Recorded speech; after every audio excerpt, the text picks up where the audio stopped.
Bollywood famous কাপল ঐশ্বর্য রায় বচ্চন ও অভিষেক বচ্চনকে নিয়ে গুঞ্জনের শেষ নেই। কিছুদিন আগে ঐশ্বর্য ও অভিষেকের মধ্যে ডিভোর্স নিয়ে তুমুল চর্চা হয়েছে। তবে সমস্ত রিউমার্সকে বুড়ো আঙুল দেখিয়ে এক প্রেমে ধরা দিয়েছেন ঐশ্বর্য রায় ও অভিষেক বচ্চন। তবে হঠাৎই অভিষেক সকলের সামনে বলে ফেলেন যে ওয়াইফের ফোন এলে তিনি চাপে পড়ে যান। আসলে অভিষেক বচ্চন সম্প্রতি আই ওয়ান্ট টু টক মুভিটির জন্য বেস্ট অ্যাক্টর অ্যাওয়ার্ড পেয়েছেন। আর ওই শোয়েই অর্জুন কাপুর অভিষেক বচ্চনের সঙ্গে ফান করেন।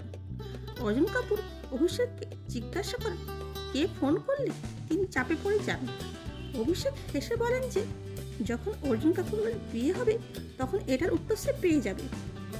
এর মাধ্যমে বোঝা যাচ্ছে অভিষেক এখানে ঐশ্বর্যের কথাই বলেছেন।